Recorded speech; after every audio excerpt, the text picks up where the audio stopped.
বিষাদ ছুঁয়েছে আজ, মন ভালো নেই, মন ভালো নেই। লিখেছেন কবি, কিন্তু অনুভূতি তো আপনারই, ভীষণ চেনা অনুভূতি না? রোজ সবার মন ভালো থাকবে, একই রকম কর্মক্ষমতা থাকবে, হাসি খুশি মেজাজ থাকবে, এমনটা তো রোবটের হয়।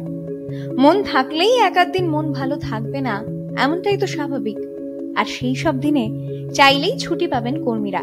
সংস্থার লিভ পলিসিতে উল্লেখ রয়েছে এমনটাই। না, আমাদের দেশে নয়, তবে চীনের এক সংস্থায় এমনটাই দস্তুর। কর্মীর মন ভালো না থাকলে তাকে ছুটি মঞ্জুর করতে বাধ্য থাকে সংস্থার নাম প্যাংডংলাই। মূলত কর্মীদের ওয়ার্ক লাইফ ব্যালেন্স করতে এই নিয়ম চালু করেছেন চেয়ারম্যান ইউ ডংলাই। বছরে এই ধরনের বাড়তি 10টি আনহ্যাপি লিভ নিতে পারবেন কর্মীরা।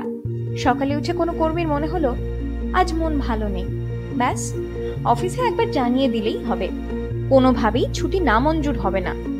এমনিতে বার্ষিক 30 থেকে 40 দিন ছুটি থাকে অফিসে, দৈনিক 7 ঘন্টা করে কাজ করতে হয়। সংস্থার চেয়ারম্যান বিশ্বাস করেন, মন ভালো রেখে কাজ করলে তা কর্মী এবং সংস্থা দুয়ের পক্ষেই স্বাস্থ্যকর হয়। তবে মন ভালো না থাকার সমস্যা কিন্তু সারা পৃথিবীতে ক্রমশ বাড়ছে। বিশেষ করে দীর্ঘ 2.5 বছরের অতিমারি পর্বে এই সমস্যা আরো প্রকট হয়ে দেখা দিয়েছে। মনে রাখতে হবে, ডিপ্রেশন, অ্যাংজাইটি, ফ্রাস্ট্রেশন সব কিন্তু আলাদা আলাদা সমস্যা।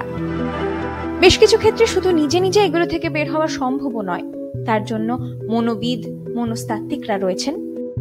যেই মুহূর্তে মনে হচ্ছে মন খারাপের মাত্রা স্বাভাবিকের থেকে একটু হলেও বেশি, অবহেলা না করে বিশেষজ্ঞের পরামর্শ নিতে হবে। শরীর খারাপ হলে যেমন সিক লিভ নেওয়া যায়, তেমনি মন খারাপে আনহ্যাপি লিভ।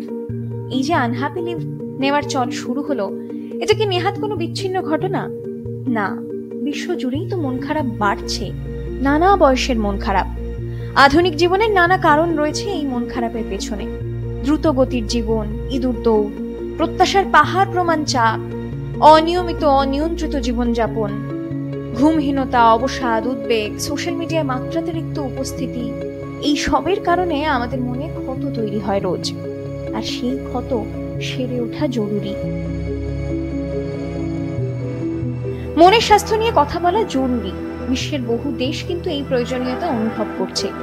চীনের এই সংস্থার সিদ্ধান্ত সেই প্রয়োজনীয়তা থেকেই। মেন্টাল হেলথ নিয়ে কথা বলার ট্যাবু থেকে বেরিয়ে আসছে সমাজ। এমনই কিছু কিছু ঘটনা রোজ কানের কাছে বলে দিচ্ছে, শরীরের মতো মনেরও যত্ন নিন। মনকে ছুটি দেবেন না, বরং মনের জন্য ছুটি নিন।